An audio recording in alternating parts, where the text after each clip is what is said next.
ঝাড়গ্রামের ছবি আপনাদের দেখাচ্ছি। একেবারে বাঁধের উপর দিয়ে, ব্রিজের উপর দিয়ে যেভাবে জলস্রোত। দক্ষিণবঙ্গে অতিবৃষ্টির লাল সতর্কতা, উপকূলবর্তী একাধিক জেলার সতর্কতা জারি হয়েছে। টানা বৃষ্টির জেরে এইভাবে বিপর্যস্ত জনজীবন। ঝাড়গ্রামে একেবারে ব্রিজের উপর দিয়ে বইছে জল।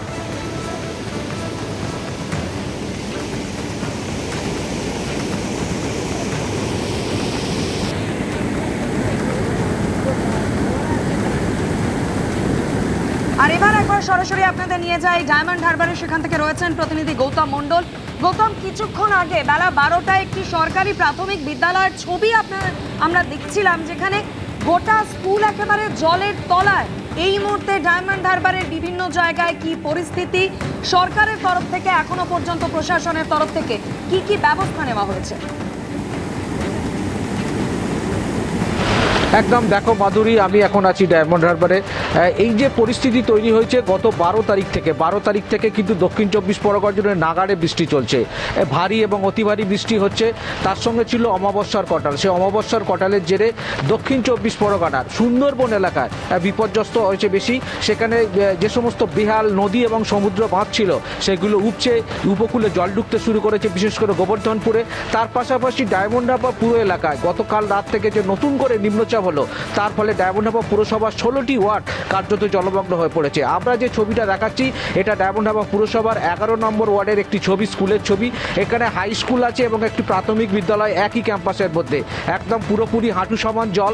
এই জলমগ্ন হওয়ার ঘটনা এটা নতুন নয়। অল্প বৃষ্টি হলে স্কুলটি জলমগ্ন হয়ে পড়ে এবং আজকে দেখা যাচ্ছে মিড ডে মিলের যে সরঞ্জাম সেগুলো কার্যত জলের উপরে ভাসছে।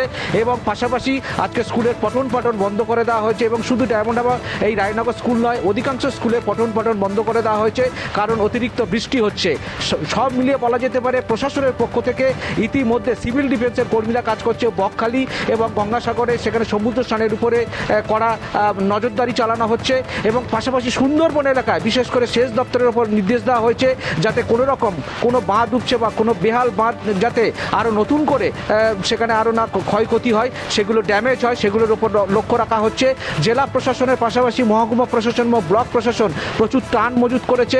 বলা যেতে পারে এইবারে অমাবস্যার কোটাল এবং এই যে লাগাতার নিম্নচাপের বৃষ্টি এবং সেটা গত 5 থেকে 7 দিন ধরে হচ্ছে। এবং তার পাশাপাশি যেটা বলা যেতে পারে এখন ইলিশ ধরার মরশুম চলছে। যে সুন্দরবনের যে মৎস্যজীবীরা বিভিন্ন ঘাট থেকে নামখানা, কাকদ্বীপ, রায়দিঘি, পাথর প্রতিমা থেকে তারা ইলিশ ধরার জন্য রওনা দিয়েছিল, তারা কার্যত ঘাটে ফিরে এসছে।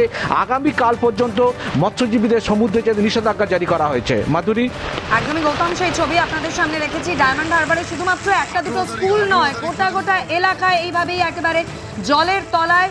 প্রশাসনের তরফ থেকে ইতিমধ্যেই সতর্কতামূলক ব্যবস্থা নেওয়া হয়েছে। মৎস্যজীবীদের সমুদ্রে যেতে নিষেধাজ্ঞা জারি করা হয়েছে। জেলার পাশাপাশি আরও একবার শহর কলকাতার ছবিটা দেখিয়ে দিই আপনাদের। মুক্তারামবাবু স্ট্রিট, উত্তর কলকাতার গুরুত্বপূর্ণ রাস্তা। কিছুক্ষণ আগে আমাদের প্রতিনিধি আবির দত্ত দেখাচ্ছিলেন কিভাবে হাঁটু জল, সেখানেও যানবাহনের গতি অত্যন্ত শ্লথ। আরও একবার কথা বলে নেব আবিরের সঙ্গে। আবির, এই পরিস্থিতিতে কলকাতা পুরসভার তরফ থেকে কি কি ব্যবস্থা নেওয়া হয়েছে বলে এখনো পর্যন্ত জানা যাচ্ছে? দেখো, চোখেই দেখা যাচ্ছিল যে সেন্ট্রাল এভিনিউর ওপরে দুটি পাম্প ব্যবস্থা করা হয়েছে এবং দুটি বড় গাড়ি, যেখান থেকে এই যে জমা জল সেটাকে পাম্পের মাধ্যমে সেই গাড়ির যে ট্যাঙ্ক রয়েছে সেই ট্যাঙ্কের মধ্যে, অর্থাৎ গাড়ির ওপরে যে একটি বড় ট্যাঙ্কের জায়গা রয়েছে সেখানে জলটা জমিয়ে অন্য জায়গায় নিয়ে যাওয়ার কাজ তারা করছেন। কিন্তু সেন্ট্রাল এভিনিউর ওপরে যেখানে আমরা দাঁড়িয়ে আছি, মুক্তারামবাবু স্ট্রিট, তার পাশেই সেন্ট্রাল এভিনিউ, তুমি জানো সেখানে ট্রাম লাইন রয়েছে এবং সেখানে গাড়ি চলছে এবং সেখানে কোনো রকমভাবে দেখা যাচ্ছে যে জল জমেনি। এখানটায় আমরা দেখছি যে যেখানে আমরা দাঁড়িয়ে আছি এই মুক্তারামবাবু স্ট্রিট সেন্ট্রাল এভিনিউর থেকে ঠিক পাশেই যে রাস্তা, সেটা সেন্ট্রাল এভিনিউ থেকে অপেক্ষাকৃত নিচু রাস্তা। এখানে কিন্তু জল জমেছে। অন্যান্য ক্ষেত্রেও দেখা যায় যে বৃষ্টি পড়লে, টানা বৃষ্টি পড়লে সেই ক্ষেত্রে এই সমস্যা এখানে আছে।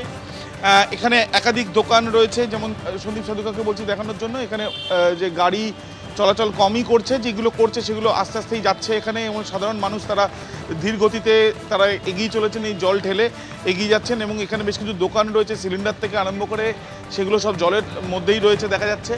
এবং তার সাথে সাথে এখানে এই যে লাইট পোস্টে যথাযথভাবে তার, অর্থাৎ বিপজ্জনক রয়েছে বটেই, কিন্তু তার সত্ত্বেও এই টানা বৃষ্টি পড়লে এই জলস্তর আরও বাড়তে পারে। কতটা হেঁটে আসছেন জল ঢেলে? এই সামনে দিয়ে এই জিমে গেছিলাম, জিম দিয়ে হেঁটে আসি। জল জমে রয়েছে। পুরো হাঁটু ওপর অব্দি জল।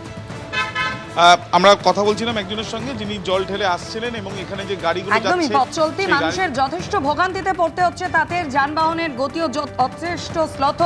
এবিপি আনন্দ এগিয়ে থাকে, এগিয়ে রাখে।